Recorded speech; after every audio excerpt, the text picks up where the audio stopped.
if you have circular motion at constant angular velocity omega, just to summarize, we know a lot of things. We know that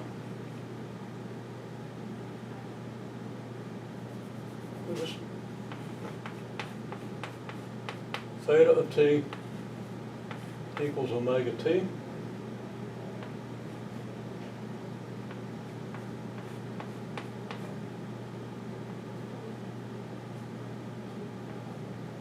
V of t equals negative omega, well, let's do just omega a times negative sine of omega t I plus cosine of omega t j, which comes down to simple harmonic motion in the I direction and simple harmonic motion in the j direction. A of t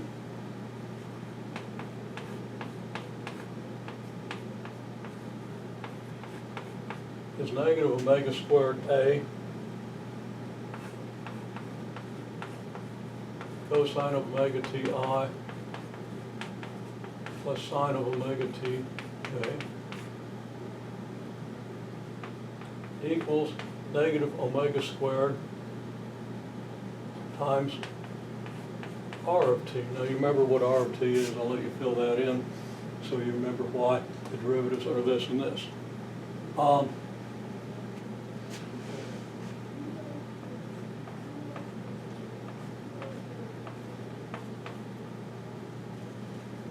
V is perpendicular to r.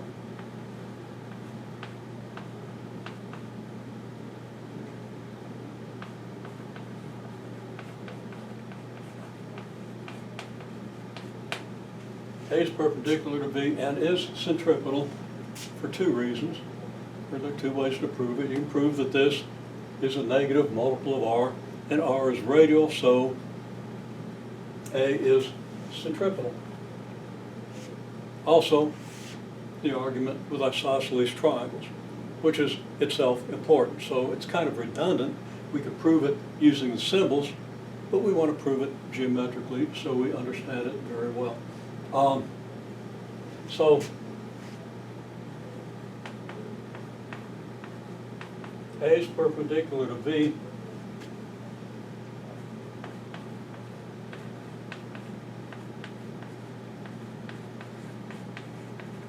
Isosceles triangle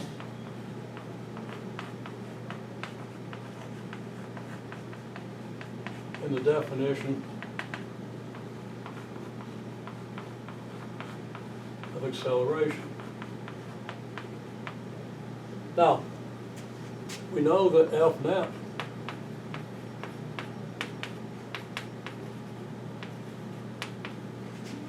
equals mass times acceleration. So for a particle,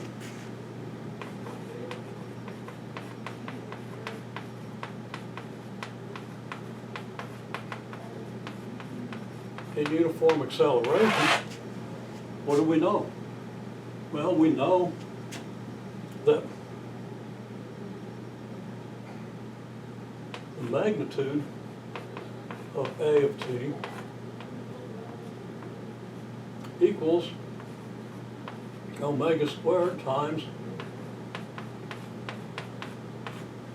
magnitude of R of t, because R of t is just A times the cosine of omega t plus A times the quantity cosine of omega t I plus the sine of omega t j. I didn't write it down here. I want you to think about it.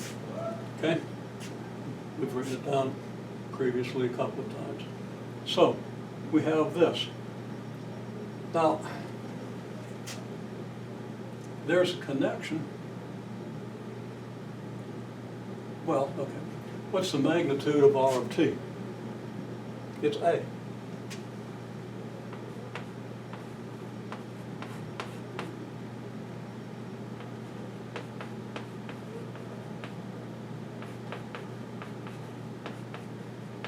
And A is centripetal.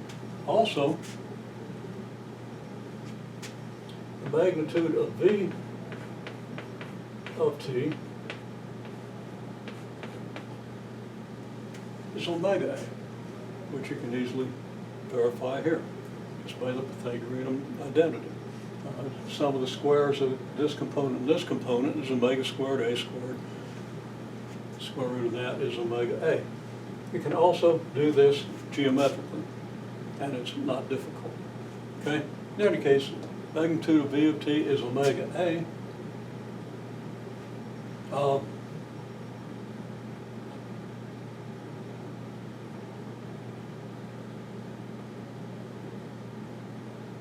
So that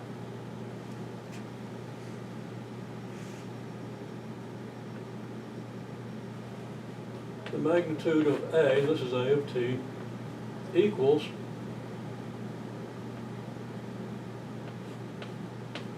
magnitude of v squared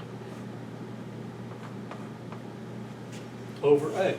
Now this is just symbolic. There's a geometric reason why this is true, and we'll probably talk about it. We'll certainly talk about it at some point, maybe here in just a few minutes. Okay, so you have omega a. You square that, you get omega squared a. Divide by a, you get omega, square this, you get omega squared a squared.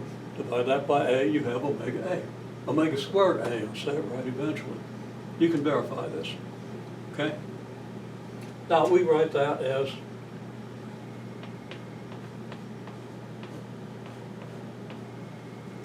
a equals v squared over a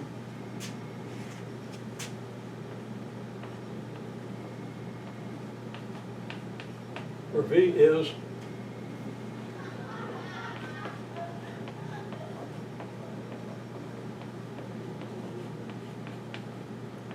speed around the circle,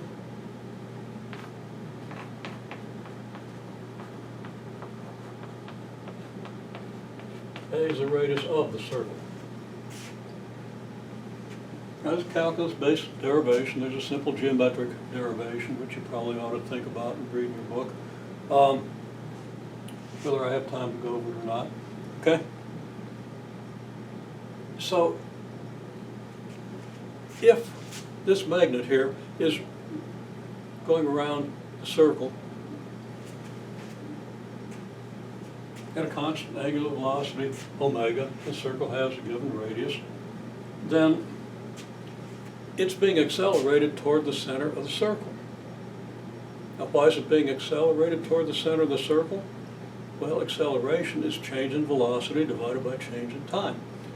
And isosceles triangle shows you where the change of velocity is and shows you that it's going to be perpendicular to the velocity. The velocity is tangent to the circle.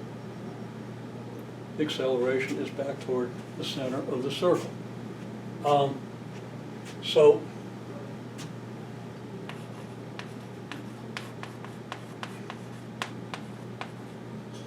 a particle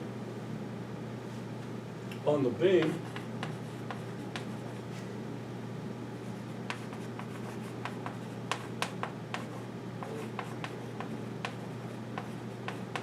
at distance r from the axis of rotation,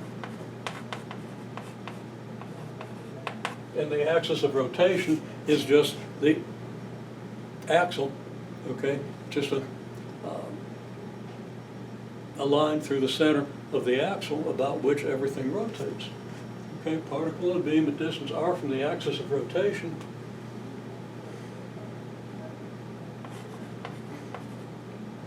has a centripetal acceleration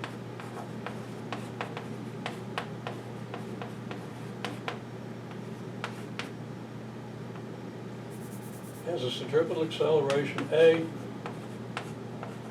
equals v squared over r. Now this is something you always want to remember, just like you remember omega equals the square root of k over m, and several other things, like the equations of uniformly accelerated motion. You should be able to derive all these. You should know where they come from, but you should certainly know them when you need to use them. Okay? So you have this acceleration, and it's centripetal toward the center. Okay? So that's a particle in the beam, something you're familiar with.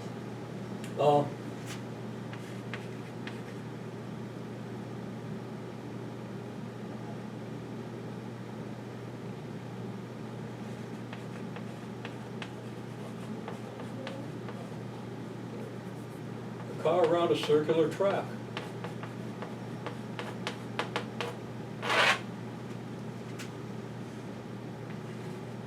Again, A equals V squared over R. That's acceleration toward the center.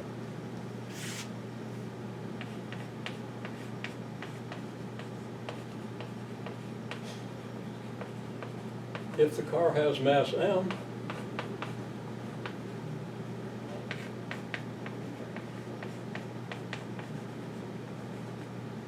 F net equals ma.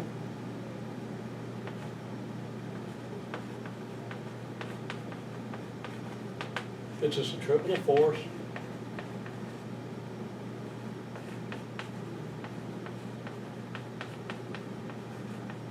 Of magnitude ma.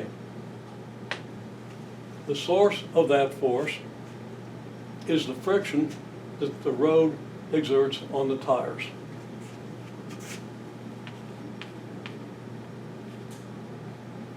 Yeah, hard to spell.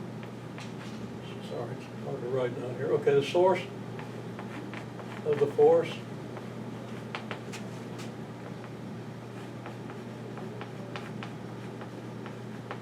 is the friction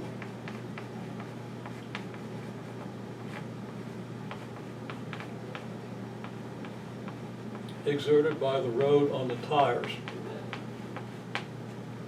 Now you might think in terms of the friction the tires exert on the road, but that's not what keeps the car going around in a circle.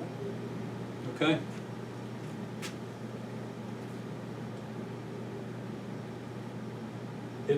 That friction is equal and opposite. There's a comma there. That's really bad. Equal and opposite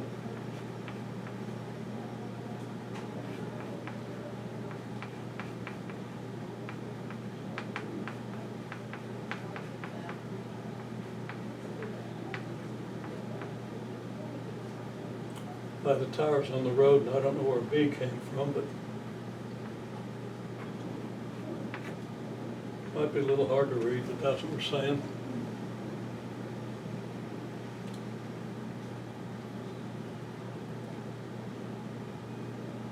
Now there's another possible source of the force, which is a component of the gravitational force in the direction of the center if the road is banked. So I could say